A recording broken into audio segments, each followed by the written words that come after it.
les hemos dicho, para nosotros ha sido un privilegio poder compartir estos 2 meses con ustedes. Esperamos que lo que ha ocurrido acá haya resultado de provecho, no solo en términos de contenidos, que naturalmente es el centro de nuestra preocupación, pero también en términos de creación de una comunidad que a lo largo de América Latina comparte preocupaciones y comparte intereses. Este curso se inició, como saben, impulsado por la motivación de un gran dirigente político argentino del Partido Socialista, gobernador de una de las provincias, de uno de los estados más importantes de este país en su momento, y que era senador por su provincia hasta su fallecimiento hace apenas 2 meses. Intentamos que el curso conservara el espíritu que él imprimía, conservar un espíritu que sea un espíritu de aprendizaje, pero también de conversación, de voluntad de transformación, de radicalismo en los fines, pero prudencia en los métodos, de respeto de la diversidad, y cuando es de la diversidad humana, de la diversidad natural, pero también de la diversidad de ideas, de posiciones, de ideologías con las que muchas veces uno puede no estar de acuerdo, pero que sin embargo no debe dejar de reconocer que contribuyen al enriquecimiento del mundo, de las alternativas, de las discusiones, de las posibilidades. Nosotras y nosotros quienes organizamos y llevamos adelante esta tarea, lo hacemos imbuidos de un espíritu de transformación progresista que conjugue a la vez mayor igualdad y mayor libertad. Sabemos que son tiempos difíciles para nuestros propósitos, pero creemos que las tareas compartidas en estos cursos y en otras actividades son una forma de contribuir a que nuestras sociedades tengan un rostro poco a poco más justo, más humano, más igualitario. Y que eso ocurra también adecuado a las demandas de un mundo que nos pide no solo igualdad entre las personas, sino también respeto con la naturaleza, respeto con el mundo animal, con el mundo vegetal, con la riqueza de un planeta que hemos creído durante mucho tiempo que estaba a nuestro servicio y que hoy tenemos que entender que solo existe para nosotros si también nosotros existimos para él.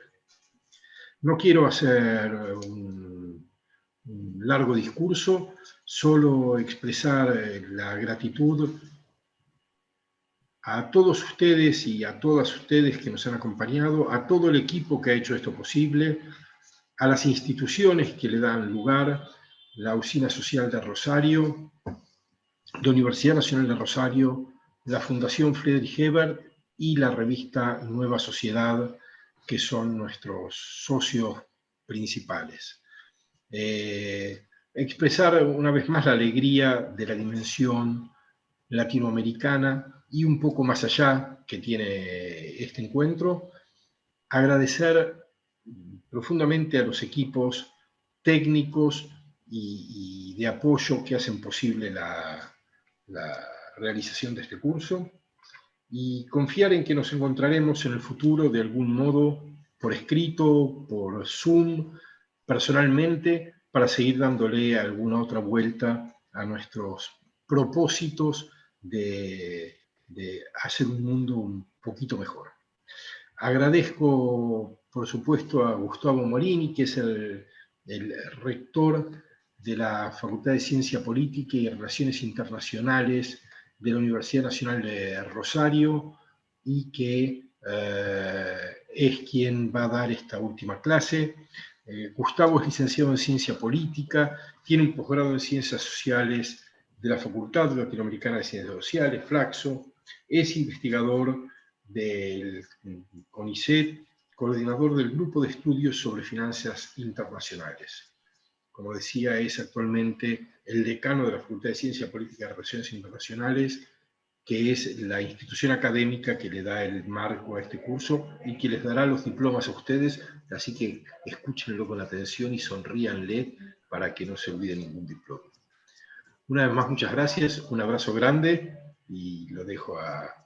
Voy a hacer una referencia especial, perdón, pero no quiero hacer descortes. A dos personas, María Julia Reina, que está aquí en cámara, y que es la socia con la que hemos imaginado y diseñado y puesto en marcha este proyecto, y con la que estamos permanentemente tratando de entender en qué lo hacemos mal para hacerlo un poco mejor, y a Cecilia Banadia, que es la secretaria técnica del curso y es la que verdaderamente, como ustedes saben, hace que cada semana esto sea posible. Y por supuesto, los equipos técnicos de la usina que nos sostienen con paciencia y con cariño. Lo dejo a Gustavo, muchas gracias a todas y a todos. Bueno, muchísimas gracias. Buenas tardes a todas y a todos. Un gusto estar con ustedes. Por supuesto, Alejandro, que comparto contigo las sinceras palabras de reconocimiento con respecto a la figura de Miguel Lischy, un gran amigo, una persona muy comprometida con el desarrollo de la provincia, y realmente se va a sentir su ausencia porque siempre fue una persona capaz de generar consensos y de proponer políticas que fueron realmente muy útiles a lo largo de toda su trayectoria política, ya sea como intendente, como senador, como gobernador. Una figura realmente destacable y muy difícil de sustituir.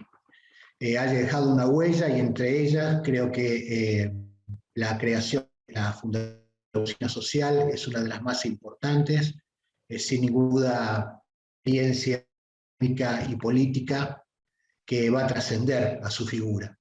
De modo tal de que gracias Alejandro, por supuesto un agradecimiento a esta fundación, María Julia, Cecilia y a todos los que estuvieron en la realización de este curso.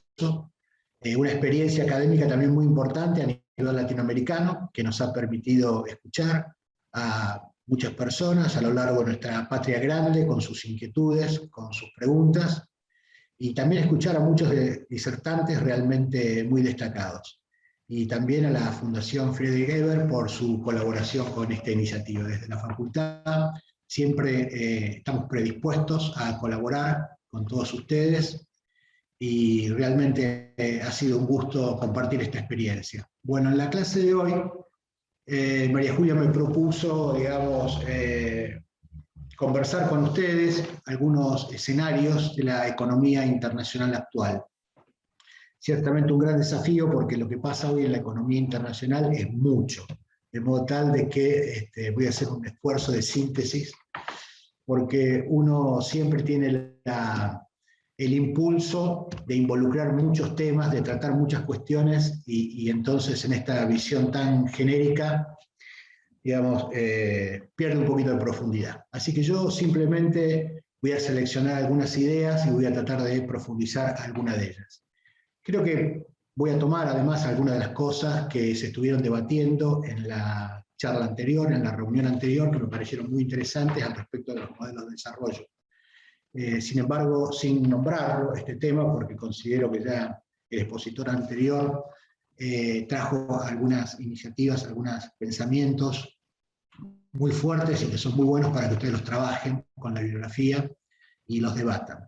Pero sí lo voy a tomar como punto de partida de algunas ideas que vamos a desarrollar a continuación. En primer lugar, creo que algo muy importante en la economía mundial es que en este momento está en un proceso de transición, y eso no es nuevo porque cada tanto la economía mundial atraviesa etapas de transición que realmente modifican las estructuras desde todo punto de vista. Igualmente, para poder saber en qué situación nos encontramos en este momento, siempre es interesante hacer un poquito de comparación o hacer un poquitito de perspectiva histórica. Yo lo voy a hacer muy brevemente porque no quiero hablar del pasado, lo que quiero es hablar del presente, ¿sí?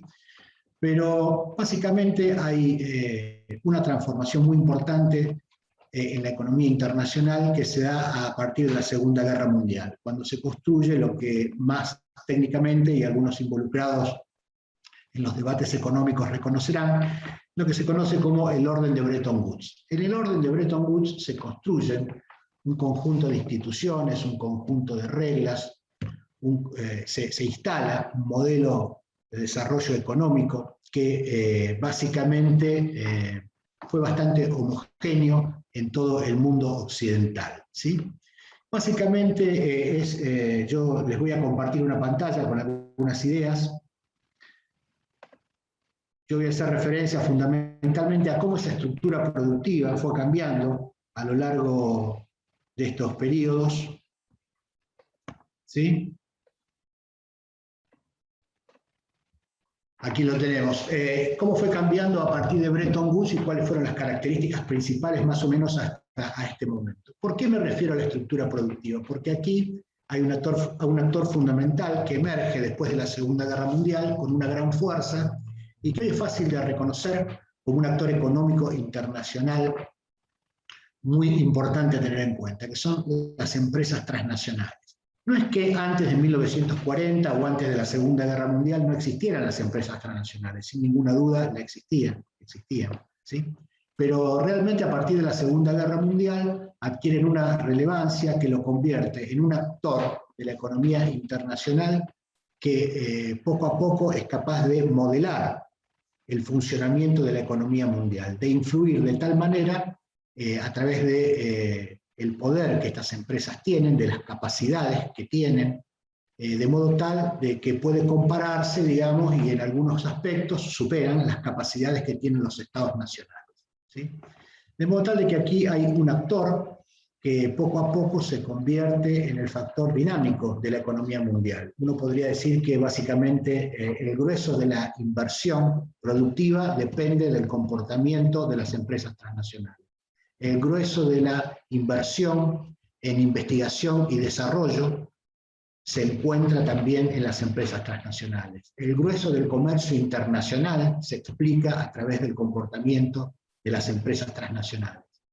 Y las corrientes de inversión productiva en el mundo también se explican a partir del comportamiento de las empresas transnacionales. Entonces este actor que tiene un impacto tan relevante en el comercio, en las corrientes de inversión, en el empleo, en el desarrollo tecnológico, realmente es importante y es necesario tenerlo en cuenta. Históricamente antes uno pensaba que la economía internacional era algo entre estados. En realidad, más modernamente, reconocemos este nuevo actor, que no es una empresa nacional, es una empresa privada, que efectivamente tiene la capacidad de influir sobre la economía mundial. Por esto, la productiva, ahí tenés una definición muy básica, muy general, es un conjunto de actividades destinadas a la producción de bienes y servicios de una economía, y tenés dos sectores fundamentales, el sector primario, el sector secundario y el sector terciario.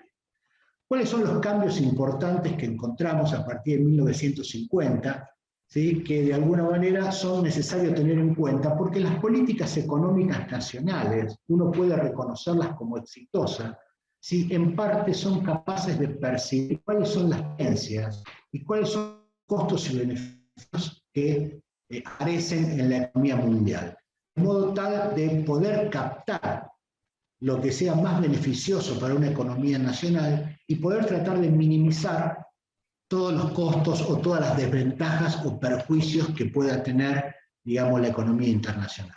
Entonces también hay algo que es, en parte tiene que ver con la inteligencia, con lo cual uno plantea su modelo de desarrollo, ¿sí? Y la capacidad que puedan desarrollar los estados para adaptarse, ¿sí? Y para mejorar, para tomar lo mejor del sistema y para tratar de evitar las tendencias menos positivas. Y hay tres cambios importantes que uno siempre puede observar cuando se producen estas transformaciones de la estructura productiva.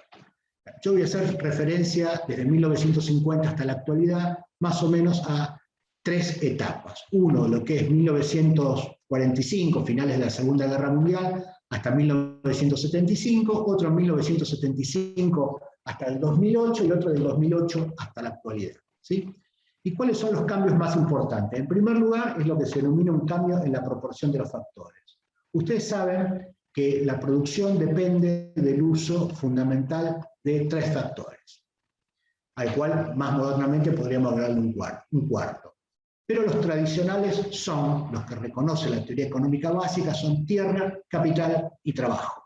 Y el cuarto que se le podría agregar es el factor tecnológico, que modernamente está adquiriendo, digamos, una relevancia realmente superlativa.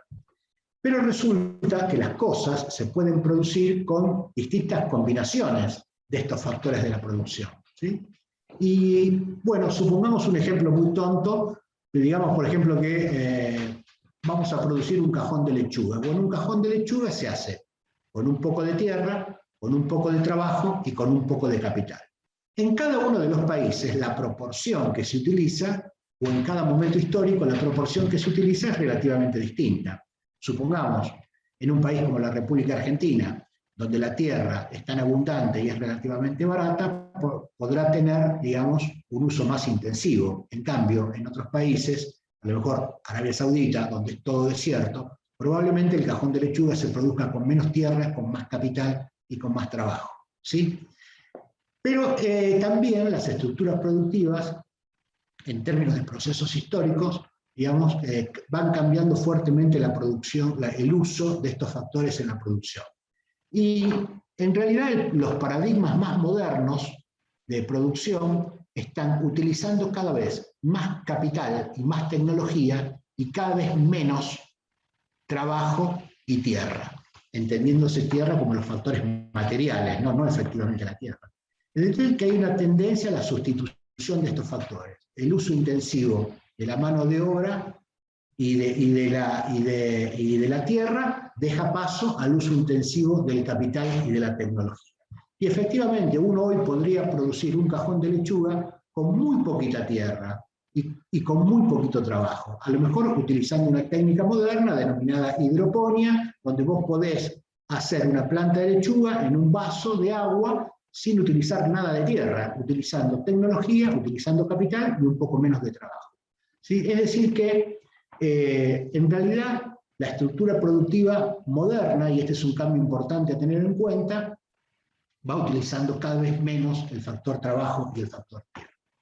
¿Qué pasa? Que no notamos totalmente esto en todas las actividades económicas. Bueno, porque a partir de los 70 y de los 80 hubo una incorporación, digamos, a la economía mundial por parte de China, y ustedes saben que China irrumpe en el mundo aprovechando su ventaja de disponibilidad, y de Rusia aprovechando sus ventajas de recursos naturales y de mano de obra abundante y barata, particularmente China. Y entonces, aparentemente, esta tendencia aparece un poco más lenta, aparece un tanto desdibujada, pero si hoy uno observa cuáles son, digamos, las actividades económicas más dinámicas, cuáles son los sectores más rentables de la economía, se va a dar cuenta que son aquellos que son los que utilizan más intensivamente la tecnología y el capital como factores de trabajo. Y que poco a poco, nuevamente, la mano de obra y el uso de los recursos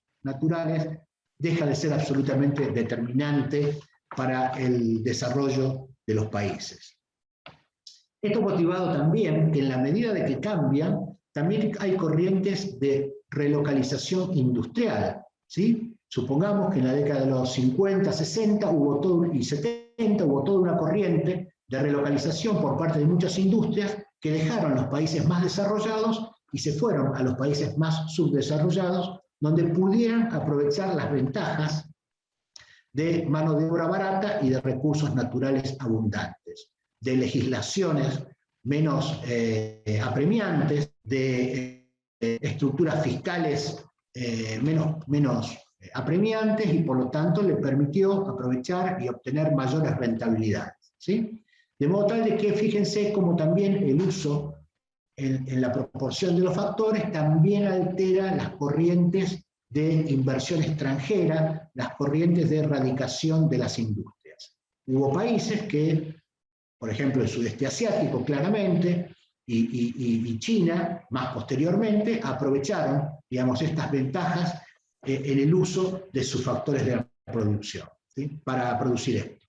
Y también, digamos, una tercera, digamos, que tiene que ver, que acá se me está escapando, que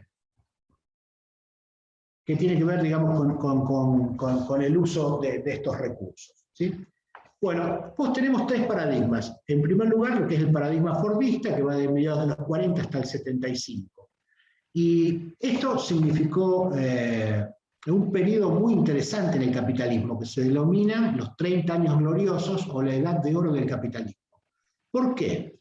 Porque el fordismo permitió, noten ustedes que el fordismo es una palabra que viene de Ford, de Henry Ford. En realidad, Henry Ford tuvo muchas visiones y muchas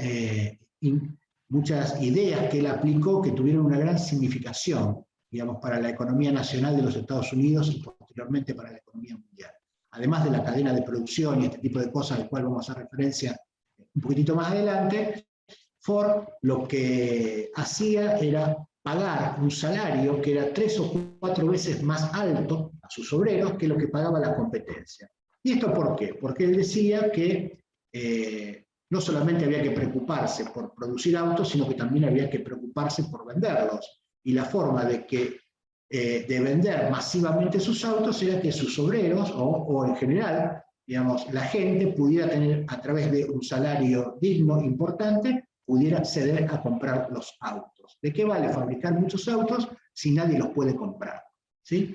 Entonces, esta idea de considerar a la clase trabajadora no solamente como un factor de trabajo, sino también fundamentalmente como un sector de consumo, permitió que el capitalismo, a partir de la Segunda Guerra Mundial, incorporara al sector trabajador como una clase de consumo. En realidad, la clase media o la burguesía en el mundo es un producto del fordismo. Como producto masivo a nivel mundial, es un producto del fordismo. ¿Sí? Es lo que poco a poco permitió que los obreros accedieran a mayores niveles de vida y pudieran comprar, digamos, los bienes básicos, ¿sí? Los lavarropas, los televisores, las heladeras, que pudieran acceder a través de un crédito a los autos, etcétera, etcétera, ¿sí? De modo tal de que esto fue, sin ninguna duda, digamos, un impulso muy fuerte, porque el capitalismo sufría históricamente estas crisis de superproducción, que en realidad tanto Keynes como Ford lo identificaron claramente, no solamente como una crisis de superproducción, sino con la contracara necesaria para que esto sucediera, que era una insuficiencia de la demanda. Y la insuficiencia de la demanda estaba originada es que no existían clases mayoritariamente que pudieran acceder a niveles de consumo, ¿sí? Previo al fordismo, en realidad lo que había era pequeña clase alta y una increíblemente ancha clase trabajadora que vivía con niveles de subsistencia, y una clase media o una burguesía muy pequeña, ¿sí? De lo que se trataba entonces era, así lo propuso Keynes y así lo efectivizó Ford, aunque no lo hubiera racionalizado de la misma manera, incorporar a todo el sector trabajador como una clase de consumo, con la participación del Estado en el proceso económico. Entonces, aquí es cuando el fordismo adquiere una relevancia y realmente produce este salto cuantitativo y cualitativo del capitalismo que permitió que estos 30 años, del 45 al 75, fueran los mejores 30 años de la historia del capitalismo en términos de desarrollo y en términos de crecimiento. En América Latina hubo una combinación específica, que fue la combinación del keynesianismo con el modelo de sustitución de importación. Bueno, en América Latina no, en algunos países de América Latina, ¿sí? Pensemos en Brasil, pensemos en Argentina, pensemos en México, básicamente. ¿Y esto por qué? Bueno, porque son países que efectivamente muy populosos y que identificaron que sus modelos agroexportadores se habían agotado como un modelo de desarrollo sustentable a largo plazo, que no alcanzaba, digamos, ahora para generar un círculo virtuoso. Era necesario llevar adelante un proceso de industrialización. tal como la CEPAL lo había identificado, existió a partir de la crisis del 30 y de la Segunda Guerra Mundial un deterioro de los términos de intercambio que hacía que los países que producían y exportaban bienes industriales se quedaban cada vez más con porciones mayores de la rentabilidad del comercio internacional y del desarrollo interno. De modo tal de que si vos querías pasar del subdesarrollo al desarrollo, lo que debías hacer era generar un proceso de industrialización. El proceso de industrialización, que en el liberalismo clásico se imagina como una etapa natural en el desarrollo de los pueblos, en realidad la historia demostró que no era así, ¿sí? Que vos podías seguir permaneciendo como un país subdesarrollado eternamente, y que cambiar de una economía de recursos naturales a una economía industrial debía generar políticas específicas que aceleraran ese proceso. El modelo de sustitución de importaciones fue efectivamente el modelo de desarrollo económico que optaron algunos países de América Latina para producir ese proceso industrial artificial y desde arriba. Y digo, ¿por qué artificial? Bueno, porque naturalmente no se iba a producir, y en segundo lugar, ¿por qué desde arriba? Porque fueron políticas públicas muy claras las que modelaron, digamos, esta estrategia de desarrollo. Claramente, entonces, en el Fordismo fue la industria el factor determinante que impulsa, digamos, el desarrollo y el crecimiento de los países.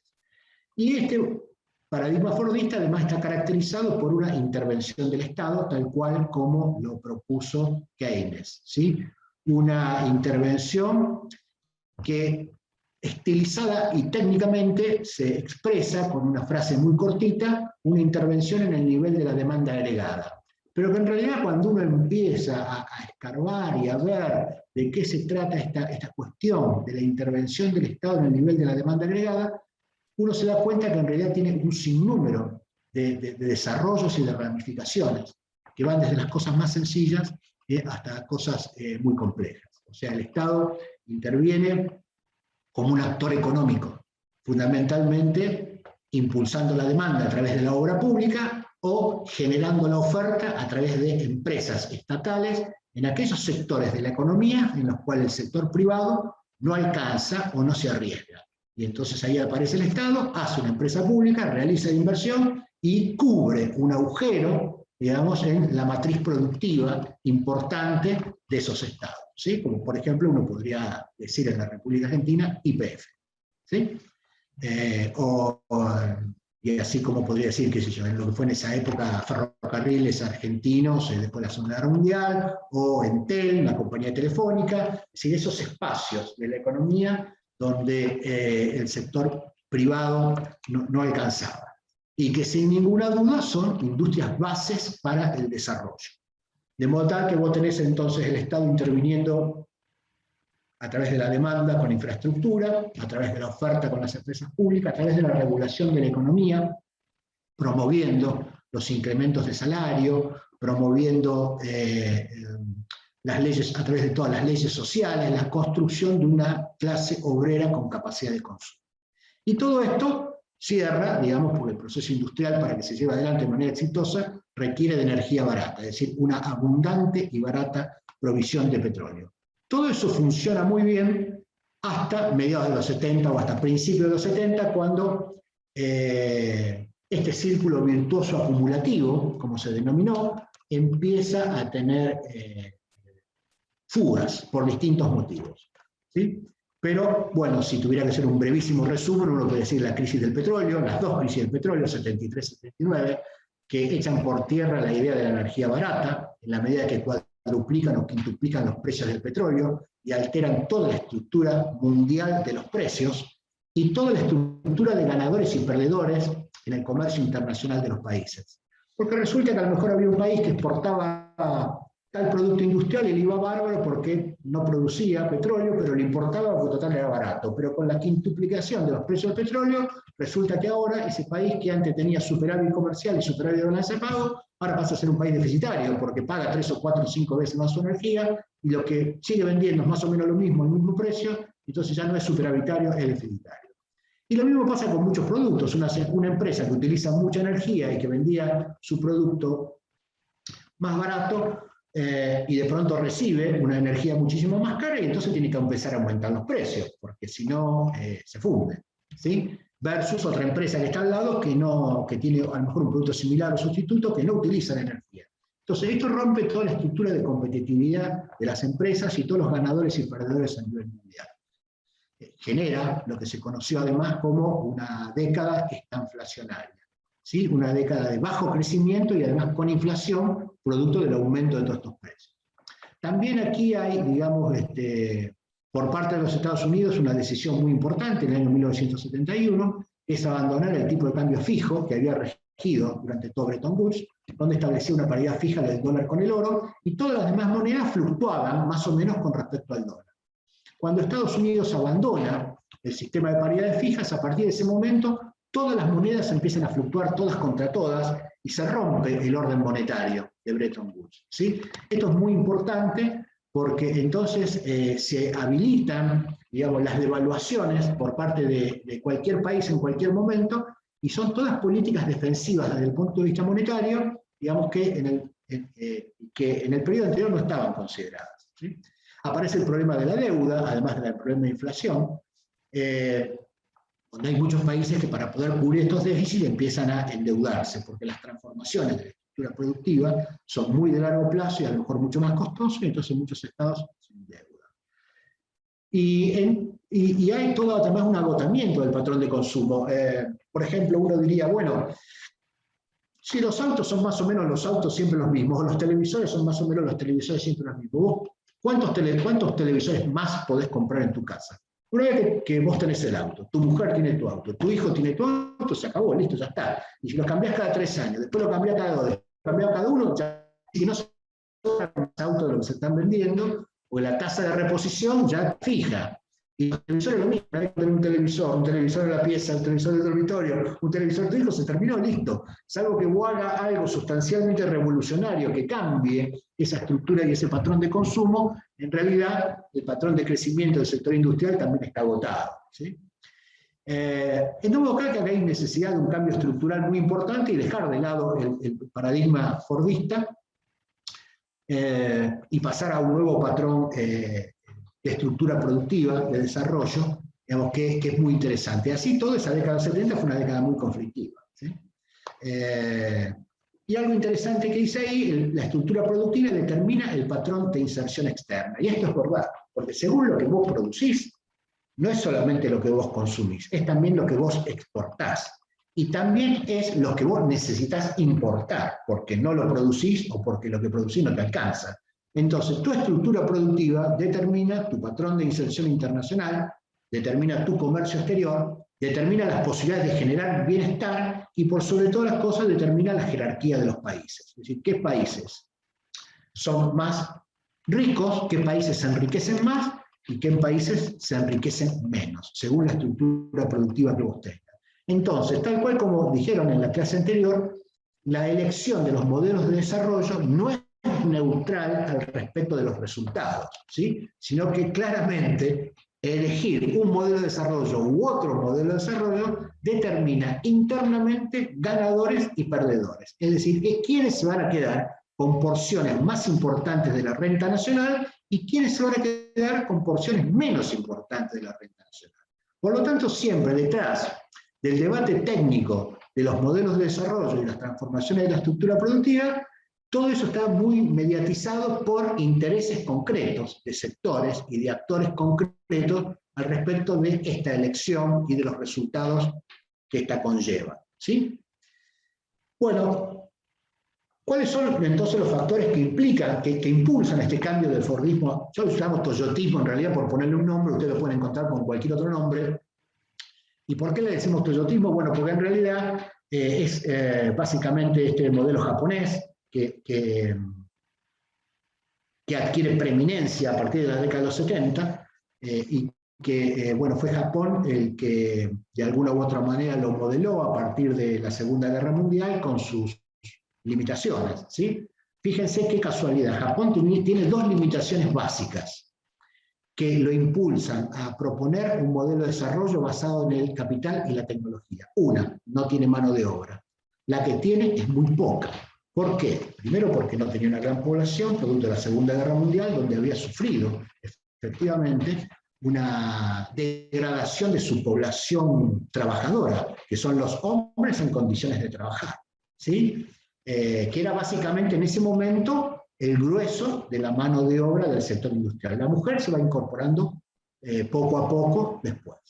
Y en segundo lugar, es un país que no dispone de recursos naturales. Entonces ellos no podían basar su modelo de desarrollo en el fordismo, que es mano de obra y recursos naturales. Tenían que basar su modelo de desarrollo en otras, que es el capital y la tecnología. Entonces, claramente el modelo toyotista impulsa estas transformaciones de la economía mundial, se convierte en un modelo de desarrollo mucho más exitoso que el fordismo. Poco a poco lo va sustituyendo. Efectivamente, la irrupción de Japón en la economía mundial fue ciertamente, digamos, impactante en la década de los 70, ¿sí?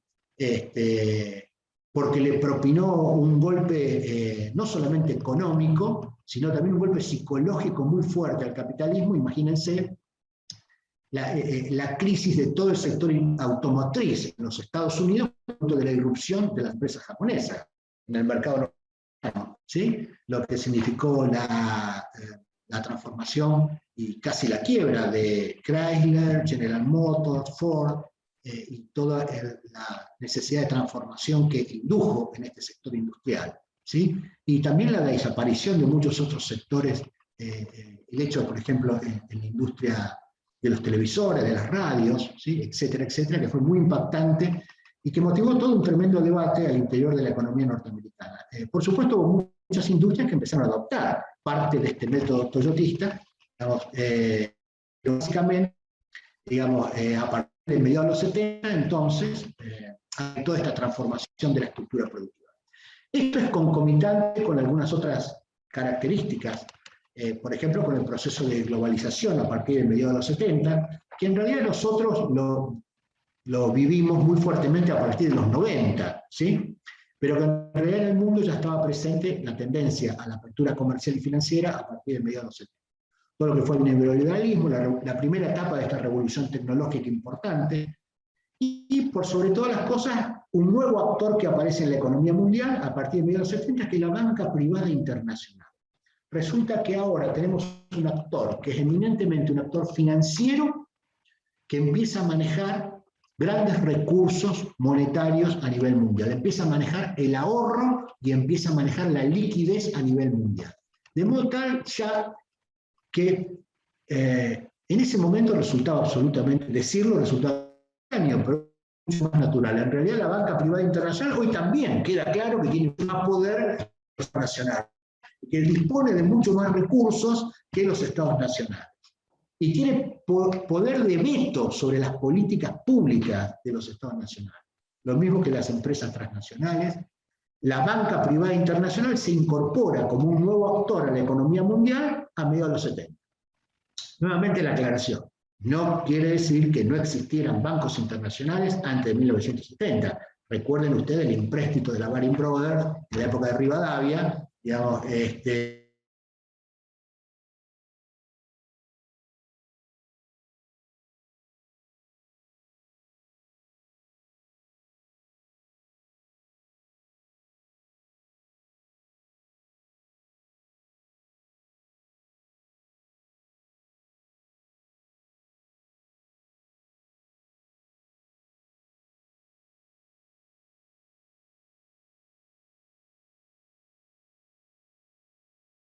a partir de eso, digo, por ponerle una fecha, por supuesto que toda transición va para atrás y para adelante. A mediados de los 70 no hay ningún modelo de desarrollo, no hay ninguna política pública que pueda ignorar la existencia de las empresas transnacionales y de la banca privada. De modo tal de que la relación con estos dos actores determina las posibilidades de éxito de una política pública. Nosotros tenemos una historia de fricciones con la banca privada internacional, producto de nuestras recurrentes, nosotros como Argentina, producto de nuestras recurrentes crisis de endeudamiento. Pero bueno, hay otros países que lo resolvieron a lo mejor de otra manera. También hay un deterioro de las tendencias de relocalización, porque muchas de las empresas que se trasladaron a determinados lugares, cuando las ganancias desaparecen, vuelven a sus lugares de origen. Y hay por sobre toda la cosa una revolución financiera que hoy sí nos queda totalmente en claro de qué significaba, que también arranca a mediados de los 70. Pero bueno, algunas características, sí, en 2 minutos se lo digo, total este PowerPoint en todo caso se lo dejo disponible para ustedes, entre lo que es el paradigma fordista y lo que es el paradigma toyotista. El paradigma fordista básicamente era lo que se conoce como un modelo autocentrado, así se basaba en el mercado, en el desarrollo de los mercados internos, por el cual era necesaria la existencia de clases consumidoras con capacidad de consumir, ¿sí? Porque en la medida que eran modelos autocentrados, entre el 45 y el 75, entonces básicamente la producción se realizaba nacionalmente. Había pocas exportaciones, un comercio internacional relativamente desarrollado. En cambio, a partir de los 70, con la liberalización del comercio, ¿sí? Y básicamente a partir de los 80, de los 90, con la existencia de la OMC y la institucionalización de todo este proceso, básicamente es importante tener en cuenta los mercados externos, ¿sí? Antes estaba orientado por la oferta, es decir, el Fordismo, la famosa frase de Henry Ford. Decía, los consumidores pueden preferir cualquier color de auto, siempre y cuando sea negro, ¿sí? Que es el color de auto con el cual yo uso para pintar todos mis autos Ford. Entonces, era básicamente donde los fabricantes ofrecían lo que producían, ¿sí? Y todos sabemos que en realidad, a partir de los 70 en adelante, comienza lo que se denomina la orientación por la demanda, es decir, que son los consumidores los que con su capacidad de consumo empiezan a imponerle a los industriales qué es lo que les gusta consumir, qué es lo que quieren consumir, y por lo tanto, de alguna manera la producción ahora tiene que seguir a la demanda, ¿sí? Tratando de saber cuáles son las tendencias, cuáles son los gustos, cuáles son las preferencias para efectivamente producir para la demanda, ¿sí? Aquel que acierte qué es lo que la demanda quiere y le ofrezca el producto que la demanda necesite, ese es el productor exitoso, ¿sí? Hay cientos de industrias que han quebrado producto de seguir insistiendo en producir lo que la gente no quiere, ¿sí? Y creen que el problema es solamente un problema de la puerta de la fábrica para adentro, cuando en realidad ese es el 50% del problema. El otro 50% del problema, que es lo más importante, es de la puerta de la fábrica para afuera, ¿sí? ¿Qué es lo que la gente quiere? ¿Y qué es lo que la gente está dispuesta a pagar? Bueno, pasamos de la producción en serie, esta idea de Ford, digamos, de producir miles y miles de autos todos iguales, ¿sí? A la producción artesanal, a la revalorización de series cortas, de determinados modelos, de determinados tipos, ¿sí? Para públicos específicos que estén dispuestos a pagar por eso, aunque sea un producto un poco más caro. Tenemos una mano de obra intensiva, una mano de obra especializada, una gran rigidez estructural, porque había todo montado, una tremenda fábrica para producir siempre lo mismo de la misma manera, y en cambio ahora se requiere una flexibilidad productiva, para decir, bueno, este modelo no funciona más, vamos a cambiar este otro modelo. En la República Argentina tenemos grandes ejemplos de estos. Los más comunes son los de la industria automotriz. El Ford Falcon se produjo durante 20 años y era el mismo auto y le cambiaron dos cositas en la chapería, alguna cosita en el motor y seguía siendo el mismo auto. Hoy los modelos de auto no hay ninguno que sobreviva los 4 o 5 años en el mercado. Si hoy yo quiero comprar el mismo auto que tenía en el año 2010, ya no se fabrica más ese auto. Encontrarán los repuestos, pero ese modelo de auto no, ¿sí? El modo tal que hay una flexibilidad productiva para adaptarse a un cambio permanente de modelo. Las empresas, bueno, tamaño grande versus tamaños pequeños, muy simple. Si vos ves la fábrica Ford de General Pacheco en la República Argentina versus la fábrica de General Motors en General Lagos, otra ciudad de la República Argentina, te vas a dar cuenta que la relación de tamaño es a lo mejor 10:1. ¿Por qué? Porque hay un sinnúmero de actividades que ya no se llevan más adelante dentro de la fábrica, ¿sí? Esta cosa que dice acá, corporaciones integradas versus subcontratación. ¿Qué significa? Bueno, Ford, siempre voy a tomar ese ejemplo porque es el ejemplo más paradigmático. Ford no solamente tenía su tremenda fábrica de autos, él decía, yo para producir autos necesito motores, entonces bueno, voy a tener mi fábrica de acero para tener los blocks, para fabricar los blocks para los motores, y además para fabricar las chapas para las carrocerías, y además necesito goma, y entonces bueno, voy a tener mi fábrica, mi empresa de bosques, donde me va a brindar el caucho, y con eso voy a hacer mis gomas, que además necesito madera, entonces voy a tener también mi fábrica de bosque para traer la madera. Llegó el colmo de venir a Brasil, y comprar, no sé, 10, 15.000 hectáreas para intentar tener una producción monstruosa de caucho, para ser autosuficiente de caucho. Entonces, Gustavo, sí. disculpa, quedó la filmina número 1, digo, si la podés ir pasando. ¿No pasó? No, no pasó. Caramba, ¿y esto por qué? Si a mí me pasa, ¿a vos no te pasó? Ah, no, y estamos observando que para nadie. Si quieres... Yo lo que me dije, qué capacidad de hablar con una filmina, dije yo. No, igual yo tengo esa capacidad de hablar con esa filmina, no tengo ningún problema. A ver, acá lo tengo. No necesitaba tampoco la filmina. ¿Ahí pasa? Ahí sí. Bueno, ahí fíjate entonces, por cuál vas. No, me quedé ahí en el tema de las empresas, cómo van cambiando las empresas y las distintas opciones que te da. Pero quiero avanzar un poquitito más rápido. Por ejemplo, dos cosas interesantes. Uno, la cuestión de la competencia local versus la competencia internacional. Muchas empresas creen que en realidad, como no exportan, no están sujetas al comercio exterior. Y esto en realidad es muy grave, pensar de esta manera, y es, digamos, un motivo de fracaso. Probablemente vos no exportes nunca, porque a lo mejor vos tenés una fábrica de paraguas en el barrio de tu ciudad y solamente producís 2.000 paraguas por día para vender en tu área de influencia local. Entonces vos decís, ¿para qué me interesa a mí el comercio internacional si yo jamás voy a exportar paraguas? Bueno, mirá, el problema es que vos no solamente tenés que prestarle atención a los mercados mundiales, no solamente para vender internacionalmente, sino para defender tu cuota de mercado en de tu economía. Porque como las economías son relativamente abiertas, resulta que va a tener competidores de China, competidores de Taiwán, competidores de Italia, competidores de Estados Unidos, todos tratando de vender paraguas, todos competidores internacionales tratando de vender paraguas en tu ciudad, ¿sí? Entonces, aunque vos nunca exportes, igual vos competís internacionalmente, o estás sometido a la competencia internacional, para defender tu cuota de mercado local, ¿sí? Que esto muchas veces los empresarios no terminan de entenderlo. Y lo segundo es que en la actualidad, producto de este cambio de paradigma, ya las empresas no se valorizan tanto por sus activos tangibles, sino por sus activos intangibles. A veces es más importante tener una marca que tener muchas maquinarias o un gran edificio donde producir cosas.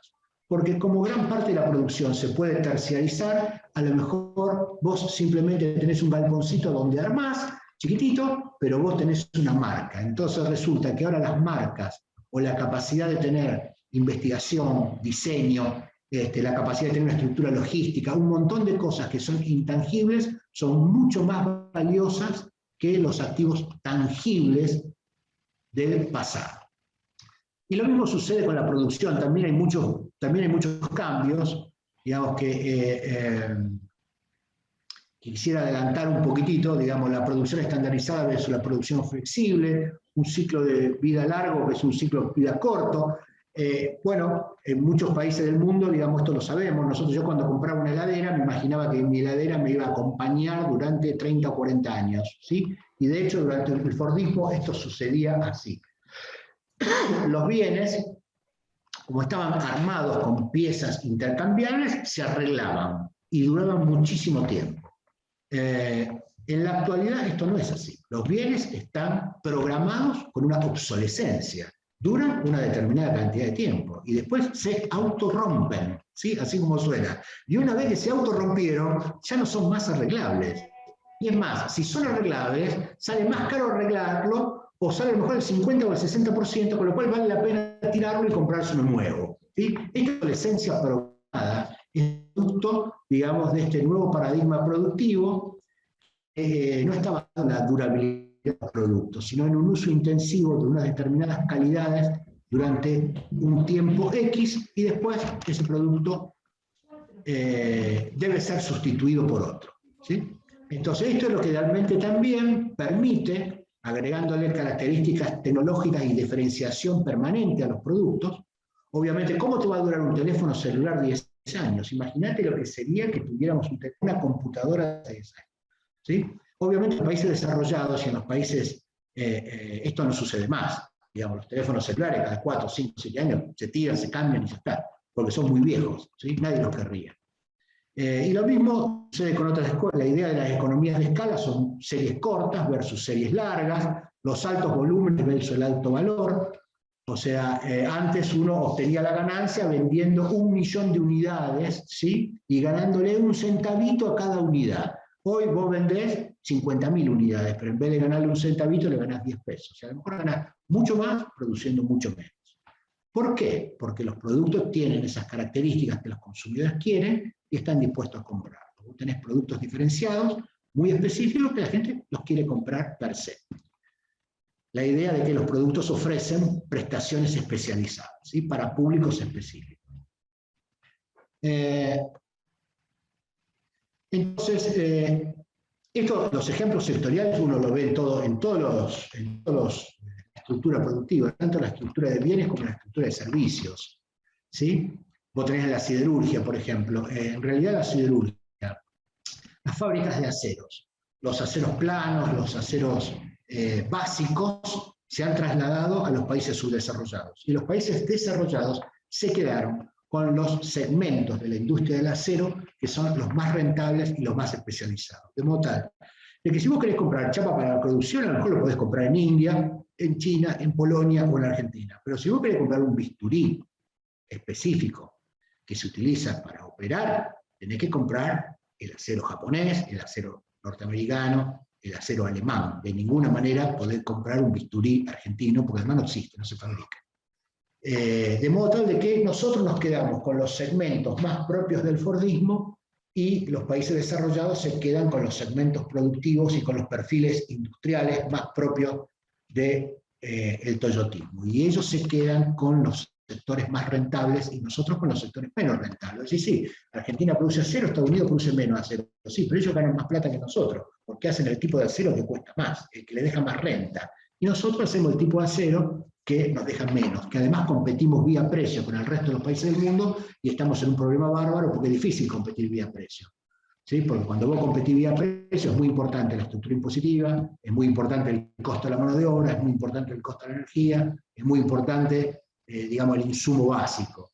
Y específicamente en el término argentino, la estructura comparado con China, comparado con Polonia o comparado con Brasil, por ejemplo, la estructura impositiva más alta, el costo de la mano de obra más alto, el costo de la energía más alto y el costo del insumo básico, digamos, el mineral de hierro es más alto. Por lo cual es lógico que jamás, digamos, la industria del acero argentina sea competitiva versus la industria del acero de Brasil, obvio. ¿Sí?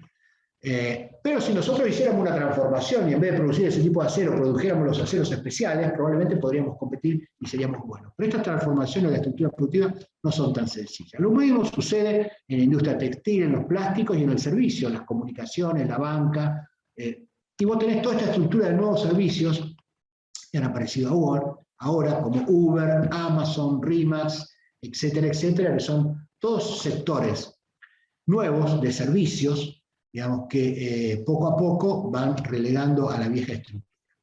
¿Cómo es el nuevo paradigma productivo? Acá esto funcionó más o menos bien hasta el año 2008-2010. Con la crisis financiera, digamos, se produce un nuevo salto en el paradigma productivo y tenemos el tercer gran momento. Tenemos Fordismo, Toyotismo y el nuevo paradigma productivo.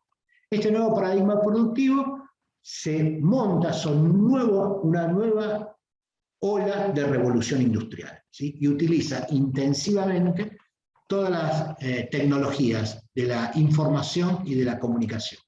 De modo tal de que lo que era paradigmático, por ejemplo, en las industrias del Fordismo, que era la industria de base del petróleo, las famosas 5 grandes hermanas que dominaban, digamos, la economía mundial, hoy fueron sustituidas por 5 o 6 empresas, pero que son industrias de la información y de la comunicación. Y entonces resulta que valen lo mismo o más que las otrora grandes hermanas petroleras, lo que son Oracle, Amazon, Microsoft, Facebook, Google, Apple, etcétera, etcétera. Estas industrias, estas empresas son las que dinamizan y las que impulsan el proceso de transformación de la estructura productiva, utilizando todas las aplicaciones que producen y que son utilizadas, digamos, para la producción de bienes y de servicios. ¿Sí? Entonces hay lo que se denomina un nuevo New Deal, un nuevo pacto económico entre el Estado y estas empresas nuevas, digamos que son las que de alguna manera están impulsando la reconversión industrial, la reconversión del modelo de desarrollo, por ejemplo, de los Estados Unidos. ¿Sí? Que obviamente no va a poder competir más con China. Ya está claro que la competencia en determinados renglones industriales con China está terminada, se acabó. Jamás Estados Unidos va a poder volver a competir con China en bienes del viejo paradigma productivo. Lo que tiene que hacer es competir, y la competencia se ve fuerte y furiosa en este nuevo paradigma productivo, ¿sí? Con las empresas chinas que compiten con estas, ¿sí? Y este nuevo New Deal lo que está produciendo es toda una transformación. Por ejemplo, vos tenés todo el manejo de los datos, ¿sí? Tenés el comercio electrónico, que es un comercio sin dinero, desaparece el efectivo, ¿sí? Y además es un comercio internacional, absolutamente libre y muy difícil de controlar. Tenés lo que es la telesalud, todas las consultas y todas las operaciones que se realizan, digamos, a través de los medios de comunicación, ¿sí? Yo puedo realizar hoy una interconsulta con un médico que esté en un hospital de los Estados Unidos, pago el canon que corresponde y se terminó. Con lo cual hay un montón de actividades profesionales, un montón de actividades de servicios que originariamente eran actividades consideradas solamente como nacionales y que hoy en realidad son sujetas de comercio internacional, ¿sí? Y que antes no lo eran.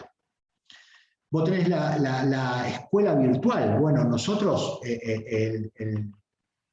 el cimbronazo y la transformación que sufrió la educación universitaria argentina producto de la virtualidad fue tremendo. Hoy estamos dando clases, todas las materias, tomando exámenes, etcétera, etcétera, y todas estas actividades que estamos realizando producto de la utilización de instrumentos informáticos, de herramientas informáticas que hace 2 años las ignorábamos totalmente. No es que no existieran, sí existían, pero comienzan a aplicarse masivamente a partir de la pandemia, que acelera todas las transformaciones que se inician en el 2010, ¿sí? Y que venían lentamente imponiéndose, porque nuevamente no es que Zoom y Meet no existieran antes del año 2020. Sí existían, pero la usaban el 10% de la gente. Hoy la utilizan a lo mejor el 50% del sistema. Entonces este salto cuantitativo y cualitativo es producto de que la pandemia acelera las transformaciones que ya estaban produciéndose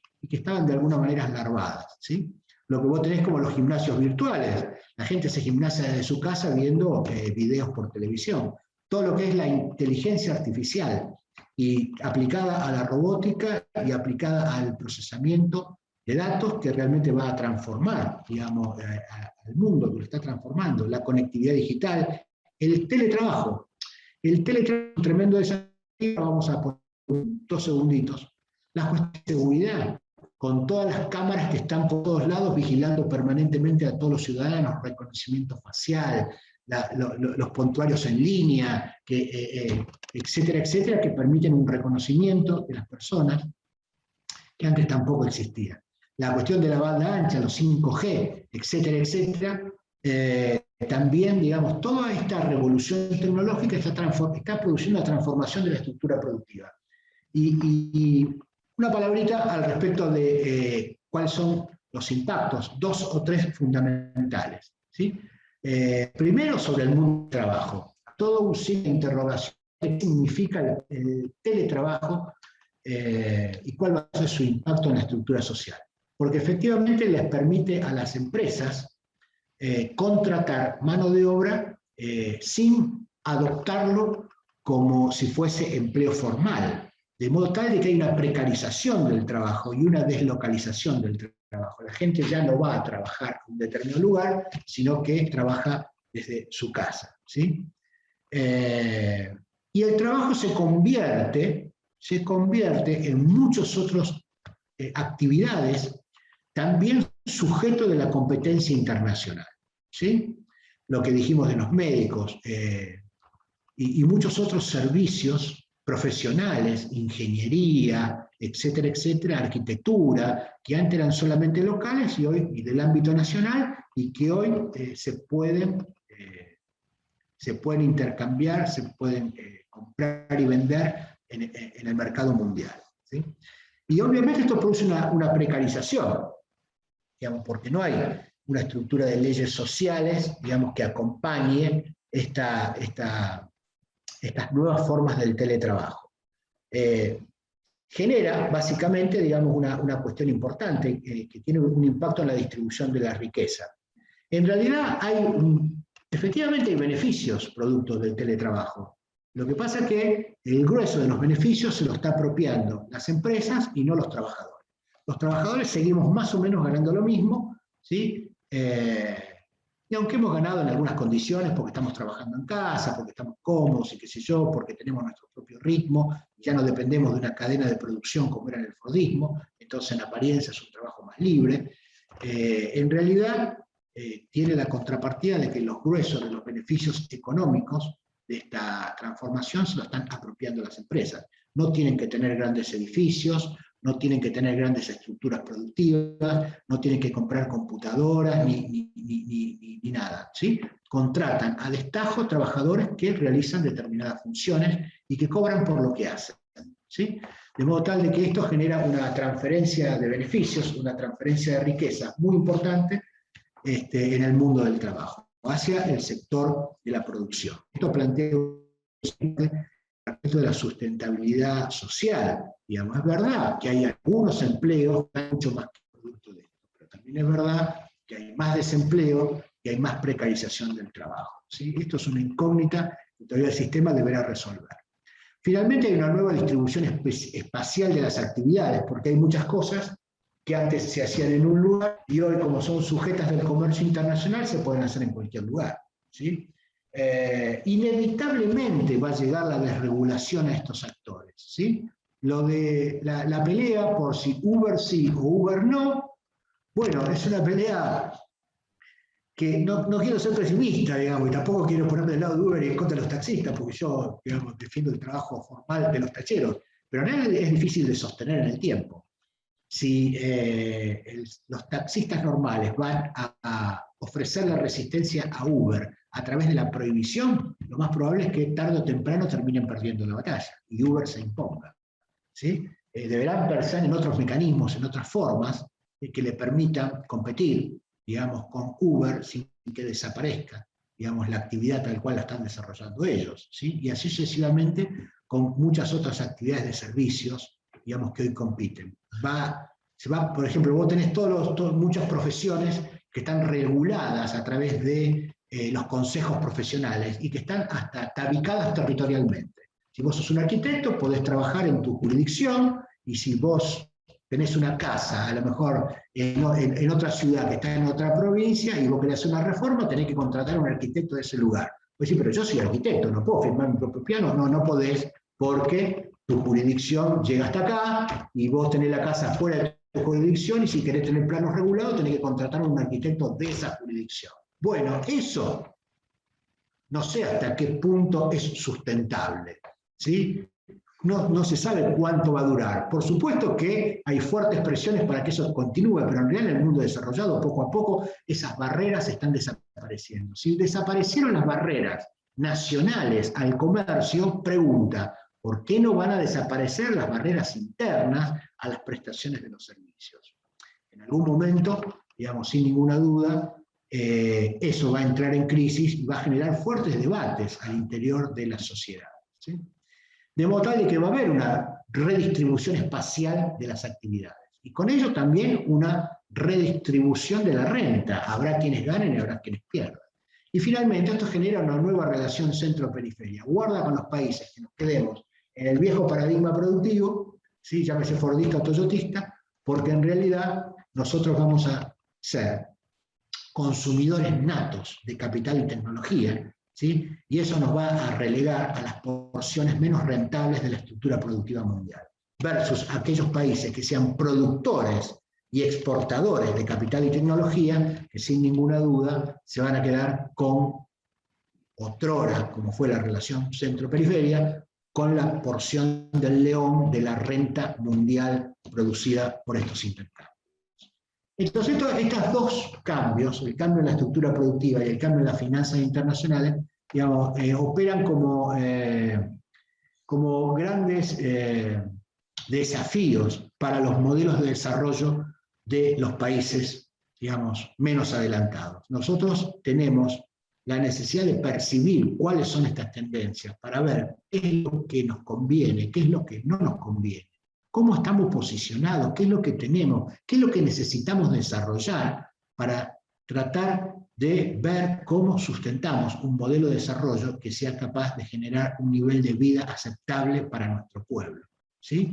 Entendiendo que vamos a estar en el mundo, digamos que el camino de los países no es alejarse del mundo y constituir una isla, porque eso ya no existe y no hay la más mínima posibilidad de hacer eso, y entonces tenemos que ver cómo hacemos, digamos, para generar un modelo de desarrollo dentro de estas perspectivas. Yo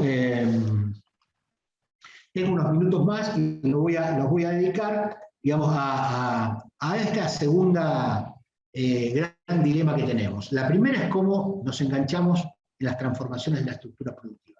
Y la segunda es qué es lo que está pasando con el sistema financiero internacional. Y a eso le quiero dedicar algunos minutos. Porque dijimos que hubo dos nuevos actores que realmente impulsan la economía mundial: las empresas transnacionales y la banca privada internacional. Bueno, dediquémonos algunos minutos ahora a la cuestión de la banca privada internacional. Le voy a compartir entonces, digamos, ¿se ve? ¿Sí? Alguien que me conteste a ver si se está viendo. Sí, correcto, Gustavo, se ve bien. Bueno, hay algo que se llama arquitectura financiera internacional. La gente cree que en el mundo de las finanzas no existe nada, y en realidad existe de todo en el mundo de las finanzas. El problema es que para nosotros resulta mucho más extraño y mucho más desconocido de lo que es en todo caso el funcionamiento de la estructura productiva y del comportamiento y de la existencia de las empresas transnacionales.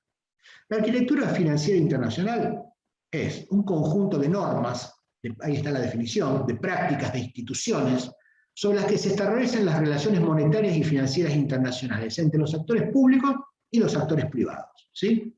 Quiere decir que no es que no exista nada, existen muchas cosas y les voy a contar algunas, ¿sí?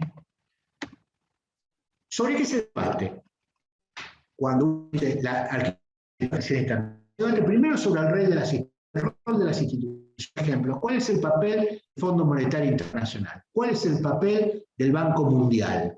¿Sí? ¿A qué se dedican? ¿Qué hacen?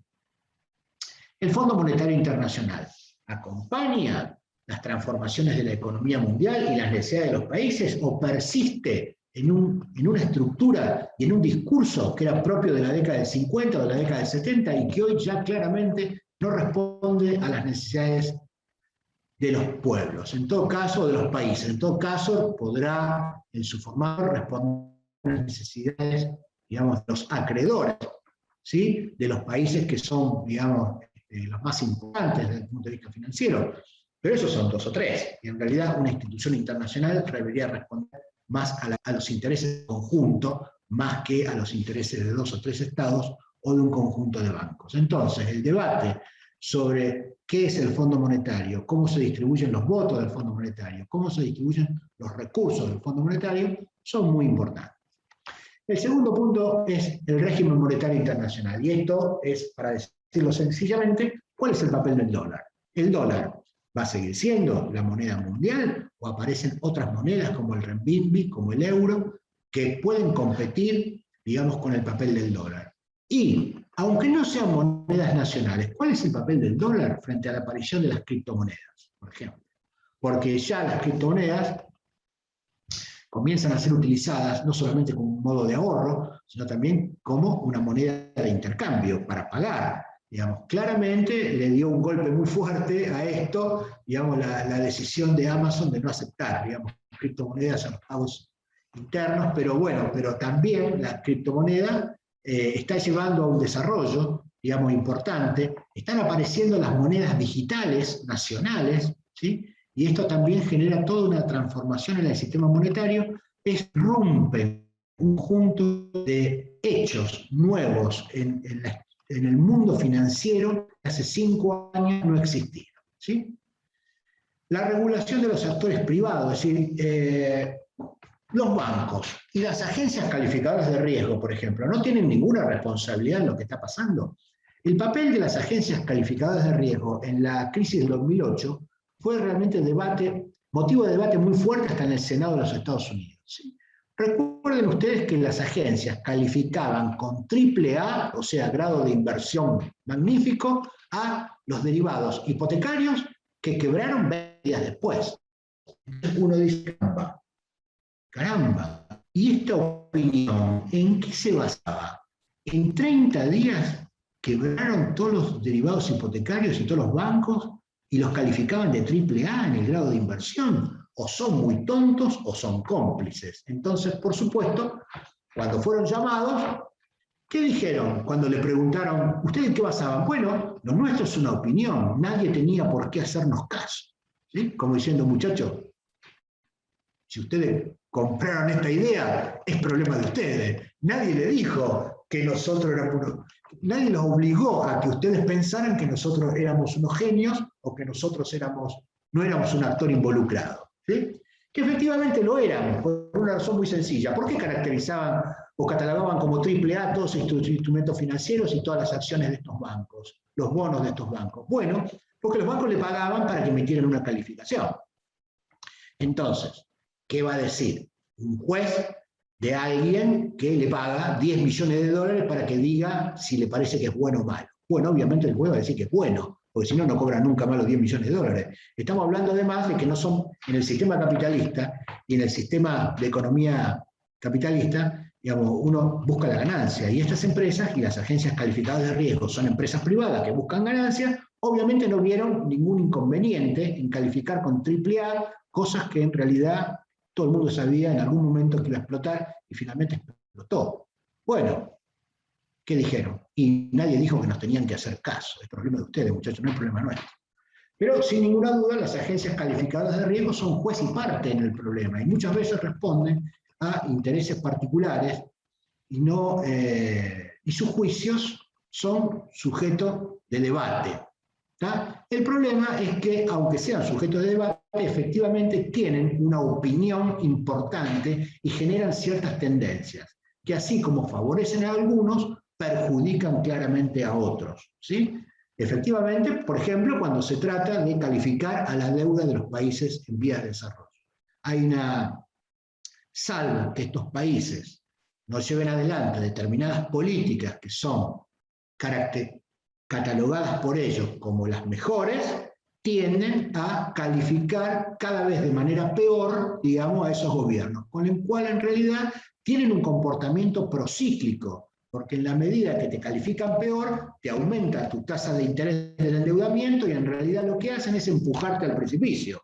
Entonces, si vos estás mal y te empujan, claramente vas a estar peor, ¿no? De modo tal de que esta acción procíclica de las agencias calificadoras es todo un tema de debate, digamos, acerca de de su importancia en las finanzas internacionales. Después vamos a tener la regulación de los instrumentos. La regulación de los instrumentos, digamos, que parece algo demasiado técnico, pero que en realidad es algo obvio. Los derivados hipotecarios. Alan Greenspan se encargó de decir que no había ninguna necesidad de regularlos, porque el mercado se reguló solo, y era inteligente y era racional y nunca se iba a equivocar. Bueno, está claro a la luz de la crisis del 2008 que esta opinión, aunque la haya dicho Alan Greenspan, no resultó ser tan adecuada ni tan acertada a la luz de los resultados. ¿Sí?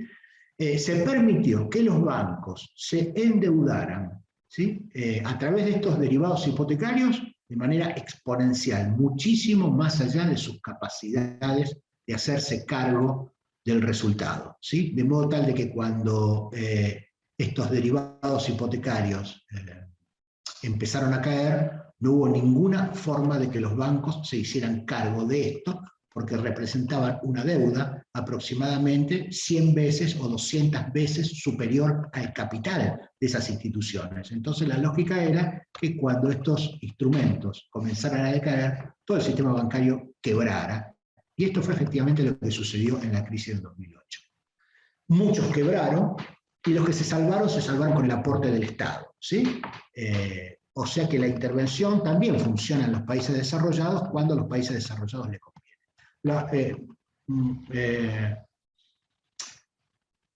De modo tal de que regular estos instrumentos financieros también es importante. Hubo toda una tendencia a la regulación después de la crisis, por supuesto, porque con todos los heridos, con todos los quebrados y con todo el desastre social, por supuesto que hubo una corriente de opinión, sí, vamos a regular, vamos a regular, vamos a regular, y apareció ahí en el gobierno de Obama una ley de regulación aproximadamente de 1000 páginas, que yo la tuve en mi poder y que la empezás a leer y a la página número 20 decís, no, esto no es para mí, y lo dejás de leer porque y nadie lo leyó, y en realidad terminó siendo nada, que solamente las tarjetas de crédito tenían que poner, digamos, en vez de hacer los contratos con la letrita chiquitita en 7, 8 páginas que nadie las leía, porque había que leerlas con lupa, que las tenían que hacer con tamaño de letra natural, y en vez de ser 7 páginas, 40, para darle la oportunidad a la gente que las leyera y las entendiera.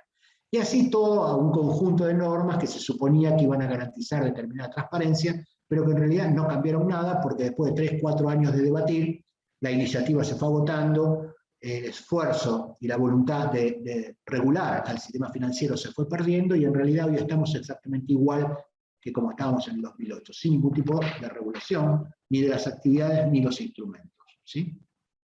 De modo tal que no hubo ningún avance al respecto de esto. Después tenés los aspectos normativos referidos a los estados. Bueno, esos son básicamente cómo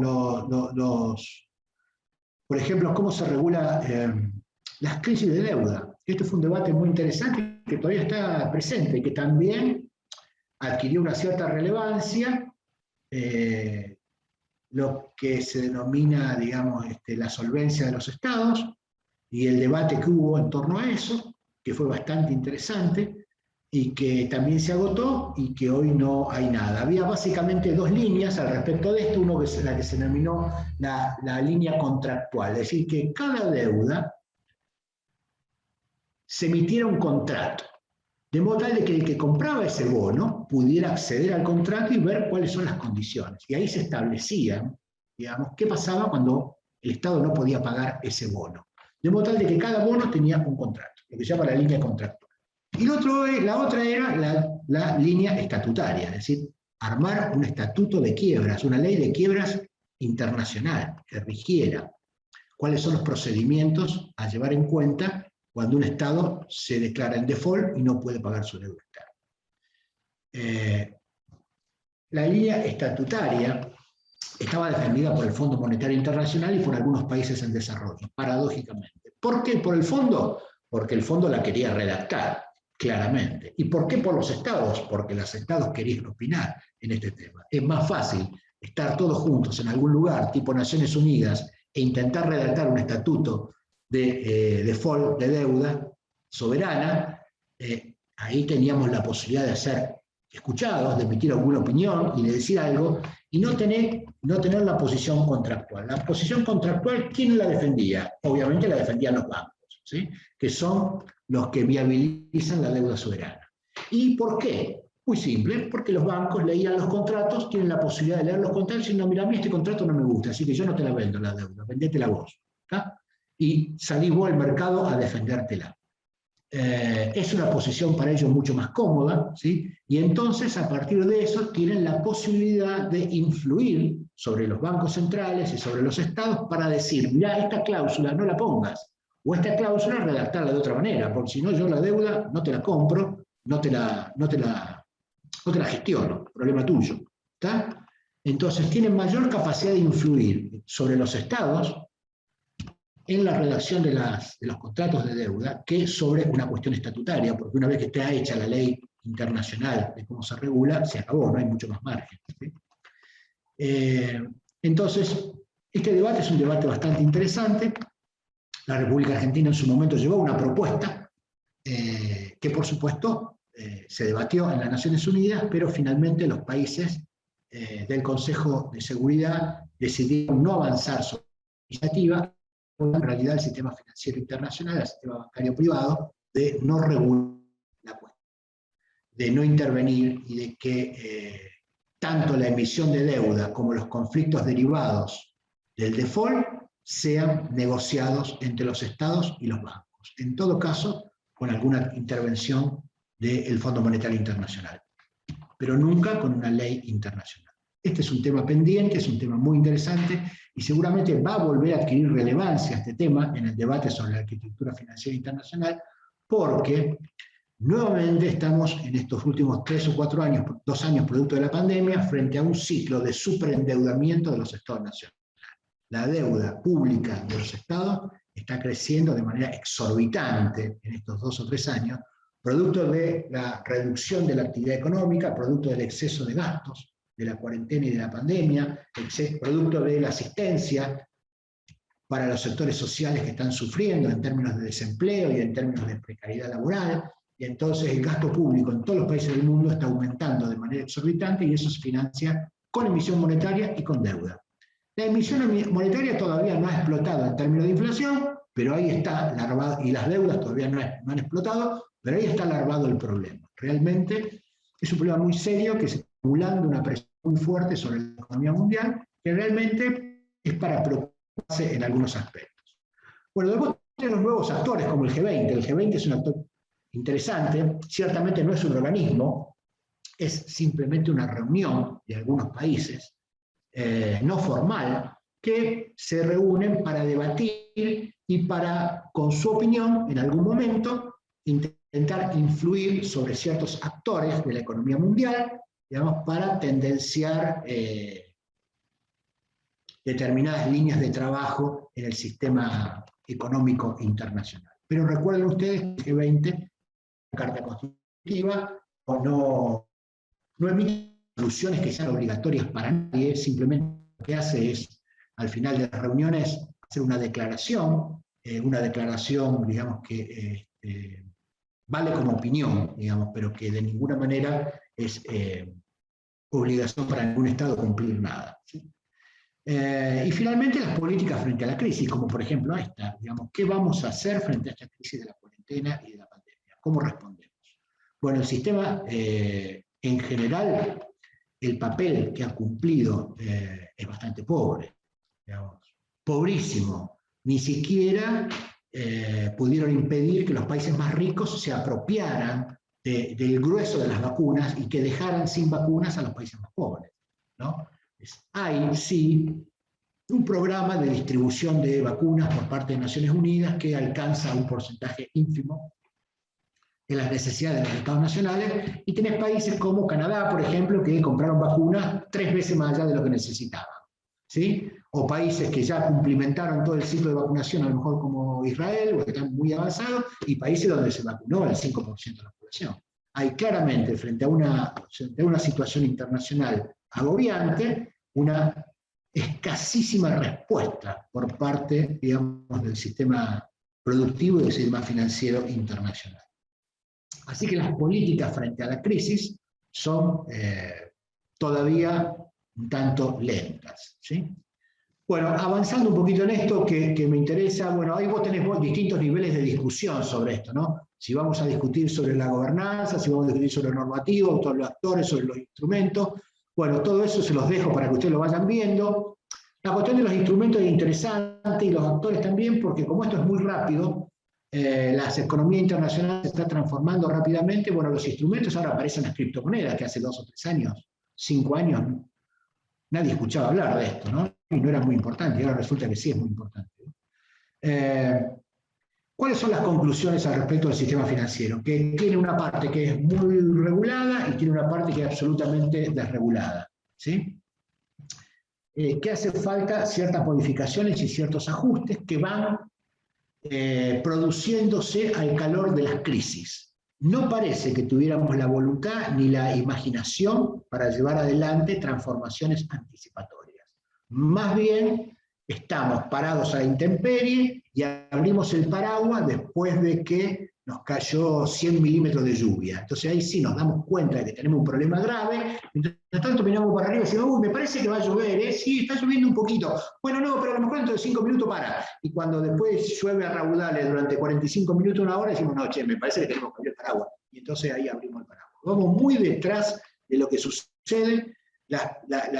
No tenemos ninguna política anticipatoria. al respecto de las crisis o los desfasajes, simplemente todavía no hemos logrado generar consensos básicos en torno a estos temas. El G20 es un actor, está muy bien que la República Argentina participe del G20, porque es un lugar donde se debaten cosas, aunque no se resuelvan, sí se debaten cosas, y es importante estar donde se debate, donde los países más importantes del mundo debaten las políticas monetarias y financieras, aunque más no sea para enterarse, ¿sí? Aunque tu opinión no sea muy considerada, pero por lo menos tener la oportunidad de saber qué es lo que dicen los demás, ¿sí? Y es importante que la República Argentina participe del debate sobre la nueva arquitectura financiera internacional, porque todos estos cambios van a generar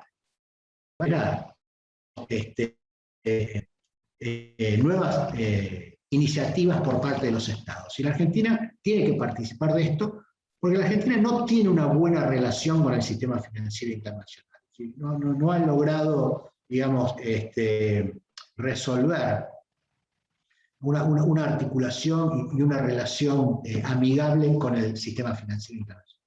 Nosotros tenemos un problema muy serio que hace que efectivamente incurramos en crisis sistemática. Y ¿por qué? Porque este es un país que exporta ahorro e importa deuda.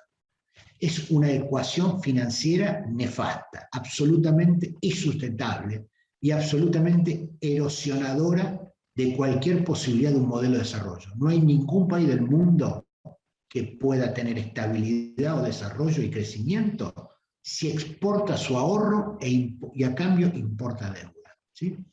Y América Latina también tiene este problema. En los últimos años, la fuga de capitales de América Latina hacia los países desarrollados ha sido muy fuerte y el crecimiento de la deuda pública también es muy fuerte. Probablemente nosotros seamos, digamos, el país donde este fenómeno se observa de manera más cruda y de manera más choqueante, más evidente. Y en el resto de los países de América Latina, esto todavía, digamos, no está generando grandes crisis como generó en este país, pero ciertamente es un problema muy serio.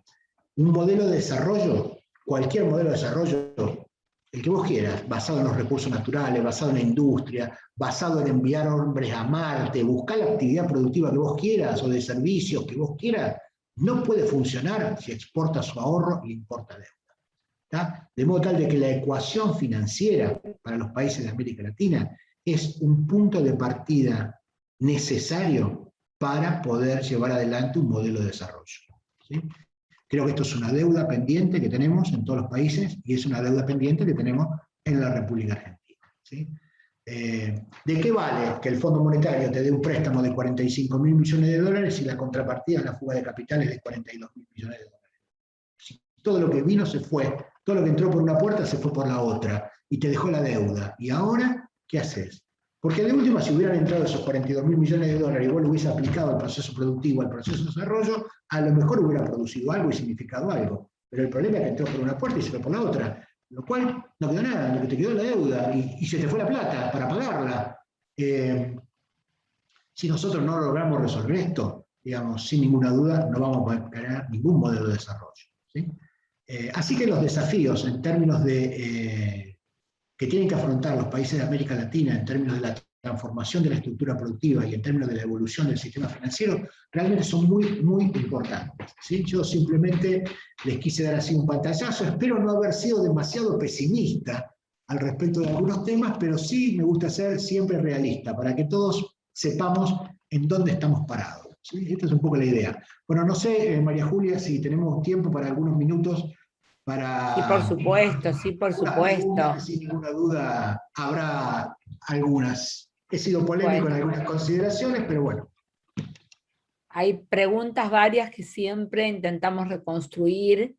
Bueno, en primer lugar, agradecerles todos los comentarios elogiosos respecto del curso.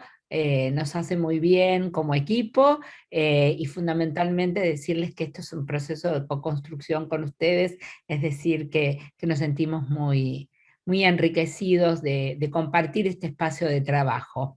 y de aprendizaje.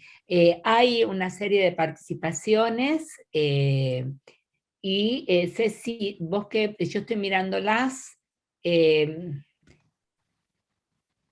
si querés ir sintetizándola como siempre, que vos que vas llevando el registro, yo te acompaño para que no se nos pierdan, así Gustavo puede aprovechar los minutos que nos quedan de clase para hacer esa respuesta. Bien, bueno, voy casi sobre la primera parte de tu exposición, Gustavo. Alguna de las preguntas era si frente al poder de la banca internacional y de las empresas transnacionales se puede seguir hablando hoy de independencia económica.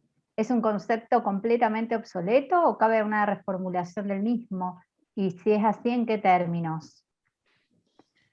Sí, interesante. Lo que está claro, digamos, es que no existe más una soberanía al estilo como la imaginamos en periodos históricos anteriores, donde el Estado era el actor primordial de la política y de la economía. Hoy, la existencia de estos dos actores, que son actores transnacionales, te obliga a un diálogo y te obliga a una interacción. Y sin ninguna duda, ese concepto extremo de soberanía hoy no existe más. Digamos, hay muy pocos estados en el mundo que son capaces de imponerle reglas, digamos, a estos actores internacionales. Nosotros no somos uno de ellos. Y América Latina, Argentina no, y América Latina tampoco. De modo tal de que eso te obliga, digamos, a determinados diálogos y a determinados consensos.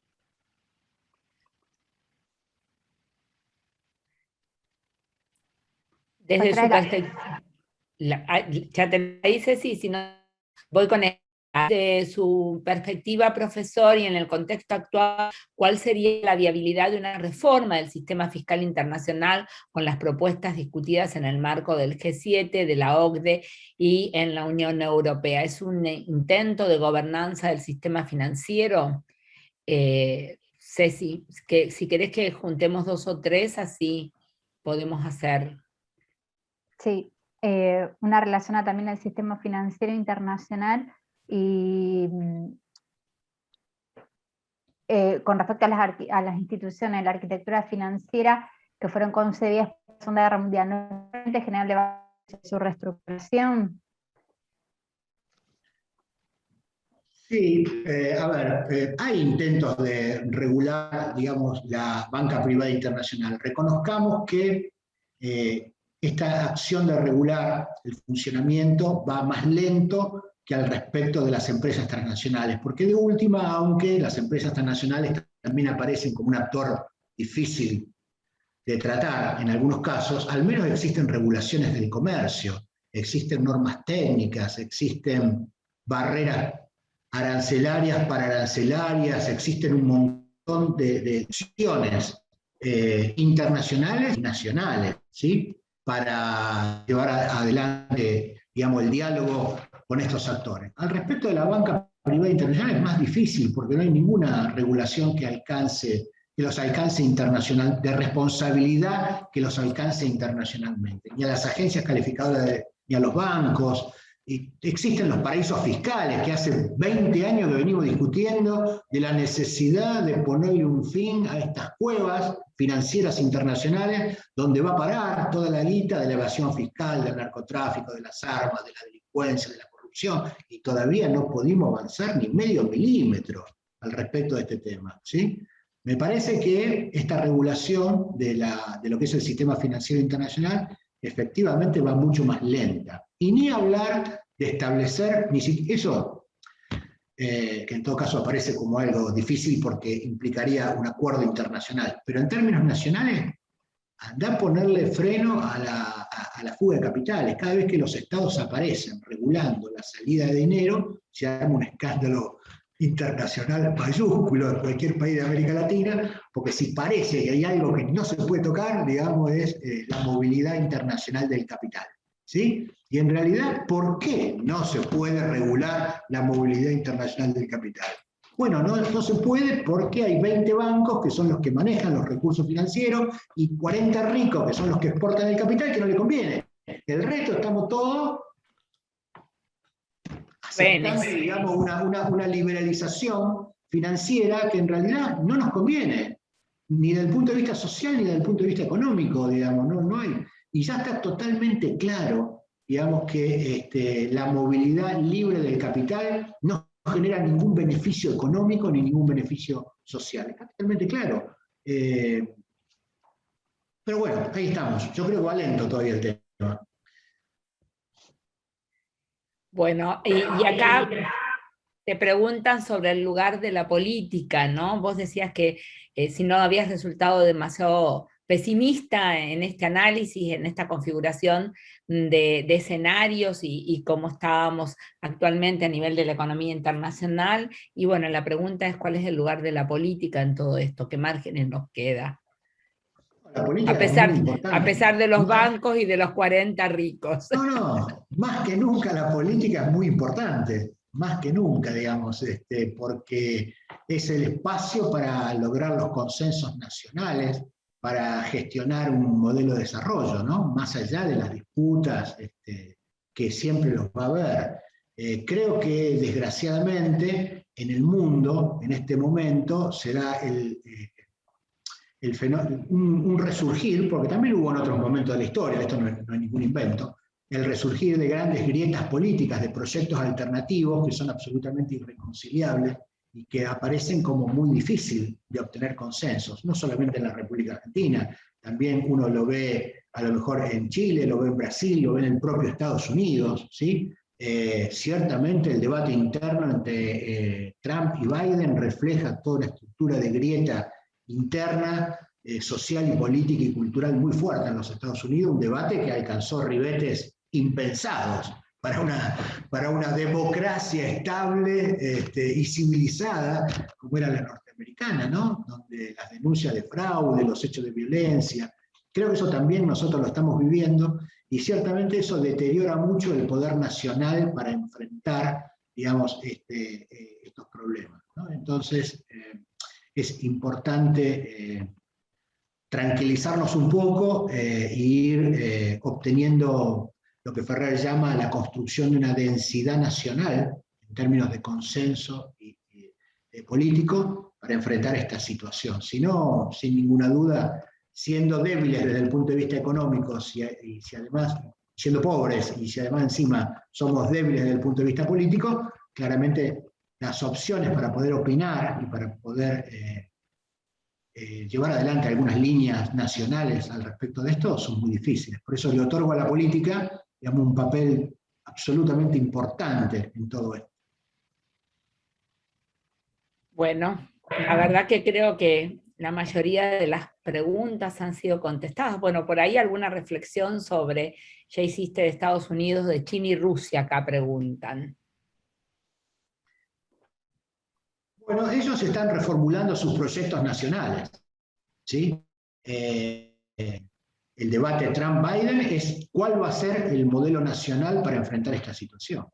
Xi Jinping en China ya lo tiene resuelto de una manera un poco probablemente menos democrática en términos de la democracia liberal que nosotros conocemos, y Rusia con Putin también tiene una cierta resolución, también más alejada de la idea de democracia que nosotros tenemos.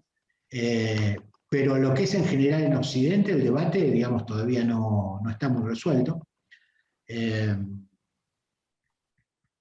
Así que creo que es una deuda que tenemos pendiente, digamos. La respuesta que dé los Estados Unidos a esto, sin ninguna duda, va a influir mucho en Europa y en América Latina, ¿sí? La actitud de Trump frente a todo este escenario y la actitud de Biden son totalmente disímiles, y entonces las consecuencias y las tendencias del sistema internacional para Europa y para América Latina son distintas. Así que yo creo que hay que estar muy atento a todo esto. Yo siempre le digo también, por ejemplo, a mis alumnos que hay un tema, la Argentina, desde el punto de vista económico, tiene que mirar 2 o 3 variables internacionales muy importantes. Una es la tasa de interés de los Estados Unidos, que refleja la tasa de interés de nuestro endeudamiento. Otra, y la tasa de movilidad del capital. Otra es el valor de la soja, ¿no? O sea, hay 3 o 4 variables que son importantes. Si vos tenés en cuenta esas 3 o 4 variables, más o menos podés tener alguna idea de cómo evoluciona la situación económica interna de la República Argentina. No quiero ser absolutamente simplista ni negativo, ni mecanicista en esto, digamos, pero nosotros tenemos, América Latina tiene que prestarle atención a lo que sucede en el contexto internacional, porque esto es muy importante. Realmente el proceso de globalización ha hecho que la interdependencia se aumentara fuertemente, y entonces es muy necesario estar atento a todas estas cuestiones desde el punto de vista político, desde el punto de vista económico. Y también, sin ninguna duda, el debate geopolítico a nivel mundial también es significativo para nosotros. Hay una idea de que la globalización en algún momento se puso de moda de nuevo Fukuyama, ya por los 90 en adelante, las primeras etapas de la globalización, que imaginaban una globalización pacífica, un fin de la lucha, y en realidad lo que quedó claro es que no hay un fin de la historia ni un fin de la lucha, sino que en todo caso la disputa por el poder mundial se internalizó dentro del sistema, y la grieta es una expresión de eso, una expresión de la lucha por el poder mundial, ¿verdad? El debate entre Biden y Trump es eso. Digamos, ¿cuál va a ser la postura política que va a conducir el proceso de globalización en el capital? ¿Sí? Y cómo se va a enfrentar desde ahí a el desafío hegemónico, digamos, de otras regiones, de Rusia, cuál va a ser la relación con Rusia, cuál va a ser la relación con China, etcétera, etcétera. De modo tal de que digamos, no es que la historia se terminó, sino todo lo contrario, hoy está más presente que nunca, no es que la lucha por el poder mundial se terminó, hoy está más presente que nunca, y eso influye, por supuesto, mucho en los cambios productivos, en los modelos de desarrollo que pueden llevar adelante los países. Así que yo diría que hoy más que nunca es importante que los formuladores de la política y de la economía estén atentos a las tendencias mundiales. Bueno, Gustavo, excelente clase, realmente en tu doble carácter hoy, ¿no? De profesor de política internacional, de decano de la Facultad de Ciencia Política, que es quien otorga este diploma de competencias específicas, y ahí hay muchos comentarios, y también contestamos a través de Cecilia en nuestra plataforma respecto del FORM.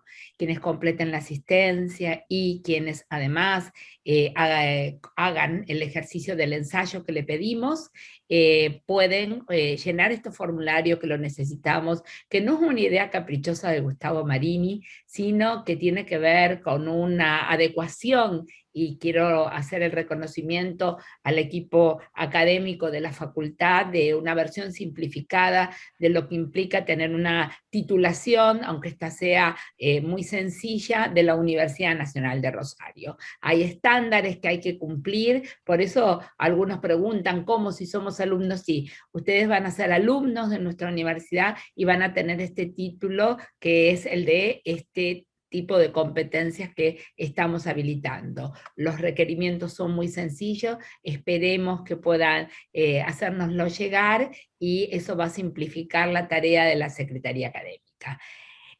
Gustavo, realmente para nosotros ese segundo curso que estamos haciendo, ¿no? Tercero, perdón, de Pensar Presente y Construir el Futuro, porque ya estamos pensando en la edición del segundo semestre. Ha sido un orgullo trabajar con la Facultad de Ciencia Política, y yo creo que también, como dijimos al principio, ha sido un espacio y un desafío para los docentes de nuestra querida Universidad Nacional hacerlo. Agradecer a la usina por todo el trabajo, como nuestros equipos han apoyado la tarea, el diálogo, a Cecilia, a Alejandro Katz, que parece que nos piropeamos él al principio y yo al final, pero es un compañero entrañable, realmente uno de los intelectuales, yo digo, más destacados que tiene Argentina, y con él compartimos algo que no me canso de decir, que es que él tiene una enorme generosidad y una enorme vocación pedagógica, y este es el espacio, o uno de los espacios, donde lo ponemos a prueba. Así que agradecerles a todos y a todas, de cada uno de los países que están aquí presentes, de cada uno de los experiencias de trabajo, de esta pequeña comunidad de aprendizaje que hemos construido en estos 2 meses, y que sabemos, ¿no?, realmente la vida como nos va a volver a cruzar o encontrar en algún momento, y hemos tenido la complicidad de pensar un futuro mejor para cada uno de nuestros países, para cada una de nuestras ciudades y regiones. Así que en nombre de la usina, en nombre de su nueva presidenta, que es Clara García, en nombre de la revista Nueva Sociedad, y Gustavo, te dejo la despedida de nuestros alumnos y un abrazo de cierre a vos, Ale, aunque digas que no. Bueno, no, simplemente agradecerles a todos la paciencia. Estaba viendo en el chat todas las consultas y las preguntas. Lamentablemente contesté una o dos así un poco superficialmente. Siempre, por supuesto, me hubiera gustado poder conversarlas y discutirlas un poco más. Pero bueno, es así, los cursos son una presentación general. Algunas ideas son debatibles, por supuesto, no todo el mundo tiene por qué estar de acuerdo con todo. Y algunas otras cosas me hubiera gustado profundizarlas un poco más. Pero bueno, aquí estamos. Y lo que dice María Julia es cierto, para otorgar las certificaciones de diploma, lamentablemente la burocracia universitaria de cada uno de los países, y la nuestra también, requiere el cumplimiento de ciertas formalidades, como el llenado de las planillas y el envío de la documentación. Bueno, esto es así, desde el surgimiento del capitalismo, la burocracia ocupa un papel muy importante, así que no hay forma de obviarlo. Les pido disculpas por eso, espero que lo realicen y bueno, me mantengo a disposición de todos ustedes para lo que necesitan desde la Facultad de Ciencia Política, y muchísimas gracias y buenas noches a todos. Alejandro, un gusto también. Estás muteado. Dale. Gracias, Gustavo. No hay mucho más para agregar. Gracias, Ceci, gracias, María Julia. Gracias al equipo de la usina y, por supuesto, a todas, a todos. Esperemos poder encontrarnos en alguna próxima ocasión, sea virtual o personalmente.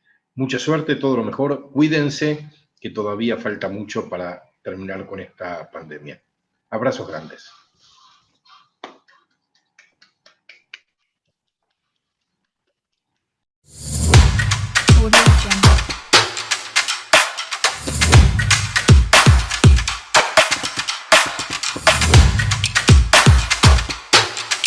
Audio Jungle.